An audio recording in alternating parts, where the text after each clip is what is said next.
Bonjour tout le monde et bienvenue à cette capsule portant sur la notation logarithmique. En fait, à quoi va nous servir la notation logarithmique éventuellement? Ce sera pour résoudre des équations exponentielles. Qu'est-ce que c'est un logarithme? Dans le fond, le logarithme, c'est un exposant. On va utiliser la notation logarithmique lorsqu'on va être à la recherche de la valeur de cet exposant-là. Alors, si on regarde une petite définition ici, donc on dit l'exposant qu'il faut attribuer à une base pour obtenir une puissance donnée est appelé logarithme, ou son petit nom log. L'équivalence qui suit permet de passer d'une forme d'écriture exponentielle à une forme d'écriture logarithmique et vice-versa. Donc, la forme d'écriture exponentielle, en principe, c'est ce que vous connaissez déjà. Donc, ici, on a m qui est égal à c exposant n. Donc, le c ici, dans cette écriture-là, c'est ce qu'on appelle la base. Le n, c'est mon exposant. Et le m, c'est le résultat de la base affectée de l'exposant qu'on appelle la puissance.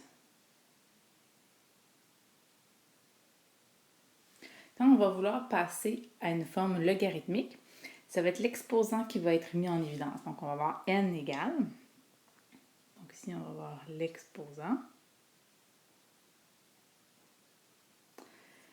N est égal à log en base c. Donc, c ici, c'est ma base. D'une certaine puissance m. Donc, ici, c'est ma puissance. Donc, comment est-ce qu'on peut lire l'expression qui est à droite? Donc, n, c'est l'exposant. Log, donc ça signifie exposant. Donc, n est égal à l'exposant que je dois attribuer à la base c pour obtenir la puissance m. Souvent, on va lire rapidement n est égal à log en base c de m, mais si on veut bien comprendre qu'est-ce que signifie cette expression-là, il faut vraiment se dire que le n, c'est égal à l'exposant que je mets à la base c pour obtenir une certaine puissance m. On va se faire quelques exemples numériques pour mieux comprendre tout ça. On a un premier exemple ici en A. On dit que 8 est égal à 2 exposant 3. Donc, si je mets ça en notation logarithmique, ça va être l'exposant qui va être mis qu'on va voir donc devant l'égal, donc 3. 3 est égal au logarithme en base 2 de 8. Donc, autrement dit, 3 est l'exposant que je donne à la base 2 pour obtenir 8. C'est ce que ça signifie ici. Si je regarde un deuxième exemple, exemple B, j'ai 20 est égal à 9 exposant n. Donc, si je fais 9 exposant n, ça me donne la puissance de 20. Qu'est-ce qui est l'exposant ici? C'est n. Donc, n est égal à l'exposant, le log, que je dois attribuer à la base 9 pour obtenir 20. Donc, c'est comme ça qu'on peut passer d'une notation exponentielle à une notation logarithmique. On va compléter quelques exemples ensemble. Donc, l'exemple C qu'on a ici, 64 est égal à 4 exposant 3. Donc, 4 est à ma base, 3 est mon exposant et 64 ma puissance. Donc, quand je vais transformer en notation logarithmique, je vais d'abord mettre l'exposant. Donc, je vais écrire 3 est égal. Donc, 3, c'est quoi? C'est l'exposant, c'est le logarithme. C'est l'exposant que je cherche. Donc, dites-vous qu'à chaque fois que j'écris log, c'est parce que dans le fond, que je cherche l'exposant que je mets en évidence. Donc, 3, c'est quoi? C'est le log, c'est l'exposant que je dois mettre à la base 4 pour obtenir une puissance de 64. Si je vais avec l'exemple en D, 5 exposant x est égal à 102. Donc, ici, c'est mon exposant que je cherche d'ailleurs ici, c'est x. Donc, x, qu'est-ce que c'est? C'est égal au logarithme, donc à l'exposant, que je dois mettre à la base 5 pour obtenir 102. En E et en F, c'est différent. On a la notation logarithmique, on va la transformer en notation exponentielle. Donc, en E, on a 15 qui est égal à log en base x de 7. Qu'est-ce que ça veut dire? Ça veut dire que 15 est égal à l'exposant que je dois mettre à la base x pour obtenir 7. Donc, si ma base, qu'est-ce que c'est? C'est x. Mon exposant, c'est 15. Et ça me permet d'obtenir la puissance de 7.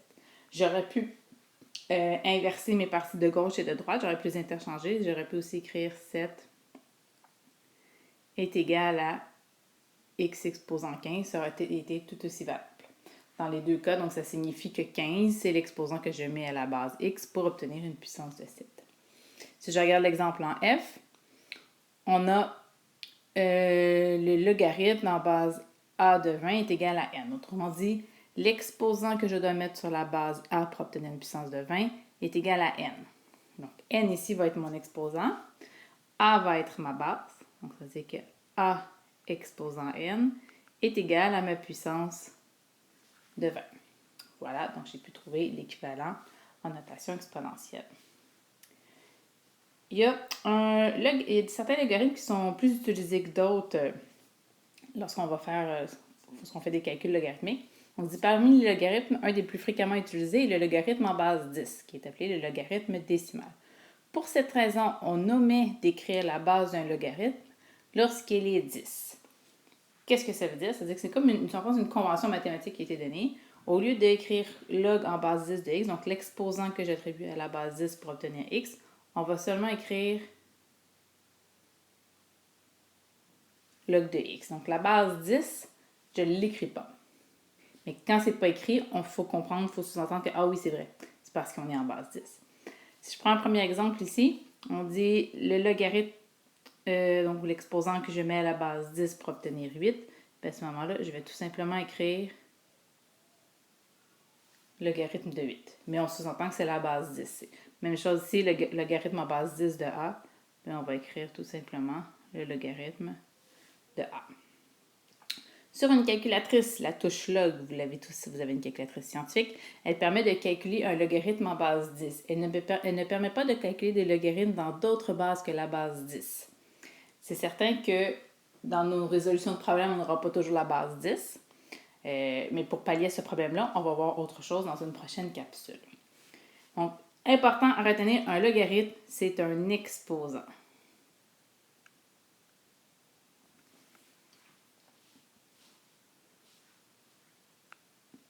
Fonction exponentielle et fonction logarithmique. Dans le fond, ici, il faut comprendre que la fonction logarithmique, c'est la réciproque de la fonction exponentielle. Parce qu'en effet, les variables indépendantes et dépendantes, x et y, sont interchangées. Autrement dit, donc, si j'ai ma fonction exponentielle ici à gauche, f de x est égal à c exposant x, c'est une fonction exponentielle puisque le x est ma variable indépendante, puis f de x est ma variable dépendante. Je la transforme en fonction logarithmique. Donc, ça devient sa réciproque, f-1 étant la notation pour la réciproque, f-1 dx, qui est l'exposant. Donc, on voit ici quand je passe d'une fonction à l'autre. Donc, ici, on voit qu'ici, mon exposant x est devenu, dans ma notation logarithmique, ça devient ma variable dépendante. C'était ma variable indépendante dans la notation exponentielle, ça devient ma variable dépendante dans la notation logarithmique. Ma base, elle,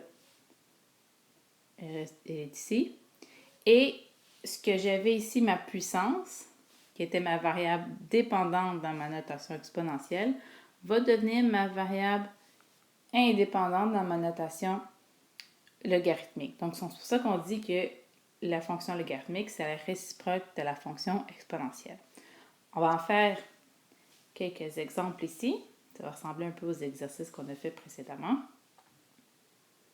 Premier exemple, on a f de x est égal à 5 exposant x. Donc, ma réciproque, je vais la noter f-1 de x. Donc, quand je passe en notation logarithmique, c'est-à-dire que ici, ma variable dépendante, mon f-1 de x, c'est mon exposant. Donc, c'est mon x dans ma fonction exponentielle. Donc, cet exposant-là,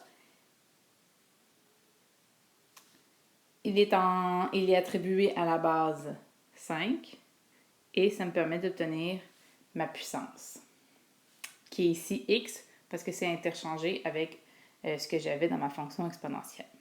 Si je regarde le deuxième exemple, donc, je vais avoir h-1 de x, qui va être égal donc, au logarithme en base 1,6 de x. Mon exemple C, je vais avoir m-1 de x, donc ma fonction réciproque, qui est l'exposant que je dois attribuer à la base 2/7 pour obtenir une certaine puissance. Si je vais avec l'exemple D, donc P-1 de x, va être égal au logarithme ici qui est en base 10, mais la base 10, on a vu qu'on ne l'écrit pas, de x. Donc, ça va être simplement égal à log de x. E, F et G, on est en notation logarithmique. On va aller passer, pour voir la réciproque, on va passer en notation exponentielle. Donc, pour E, ça veut dire que je vais avoir G moins 1 de x va être égal à, ici ma base c'est 8, exposant x. En F, je vais avoir k moins 1 de x est égal à ma base c'est 0,7, exposant x. Et finalement en G, n moins 1 de x va être égal à, c'est quoi ici la base lorsque j'ai écrit, c'est la base 10, donc 10, exposant x. Et voilà.